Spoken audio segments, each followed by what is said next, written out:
लो जी दोस्तां मित्रां बेलियां लई एक बहुत ही प्यारी मज़ाहिया नज़म जिसका सरनामा है वखरा विआह।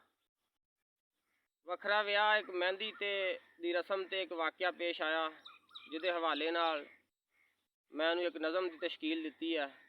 दोस्तों की खिदमत में पेश करते हैं। इस तो पहला मेरे चैनल यूट्यूब चैनल अज के हालात नूं सबसक्राइब करके लाइक ते शेयर करो। लो जी शुरू करते हैं नज़म वखरा विआह।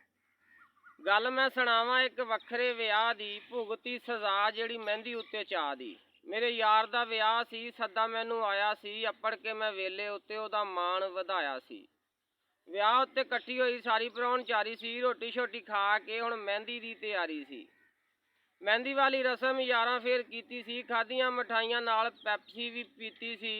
तुरे मंजे वल असी मेहंदी नूं मुका के दित्ती पिछों आवाज़ सानू बाबे ने टका के, मुड़ो पिछा काकिओ उत्थे बैठो नुकरे, हाले तां खाड़े विच नच्चणे ने खुसरे। लो आ गए खुसरे ते वज गया खाड़ा सी, वेखणे नूं कट्ठा होया पिंड उत्थे सारा सी। कोई सिगटां पीवे मोर दियां, किसे मूँह च पान सी रखिया, अब्बा लाड़े दा विच खाड़े दे वांग मधूरी नच्चिया। लो 20 मिंट नंगे सी ते पे पवाड़े लम्मे सी, आ पुलिस ने मारिया छापा सी, पै गया नवां स्यापा सी। जद सिपाहियां मारिया नारा जी, सब भज गए छड्ड के खाड़ा जी। बाबा भज्जे आल दवाले जी, पहले टप नहीं सकदा नाली सी, फिर टप्पे दो खाले जी।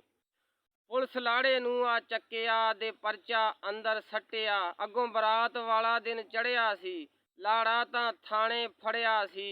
रखी लाज फे यारां यारी दी, कराई जमानत जा पटवारी दी। होई 3 बजे जमानत जी, फिर टुर पे लैन अमानत जी। सरगी दे ध्याए भुखे जी, राती 10 बजे जा टुके जी।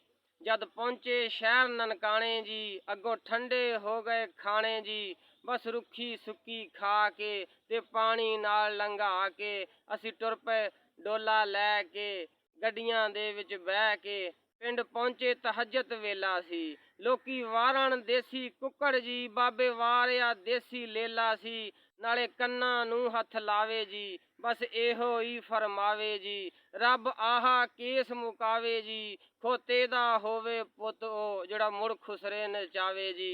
असी हसदे टुर पे कानू जी, ये विआह नहीं भुलना सानू जी, ये विआह नहीं भुलना सानू जी। लो जी दोस्तों मेरी नज़म तुहानू मैं तुहाडी खिदमत पेश की है। नज़म पसंद आई होए तो मेरे चैनल नूं सबसक्राइब करो, लाइक शेयर करो, कमेंट जरूर दसना। बहुत शुक्रिया, बहुत नवाज़िश।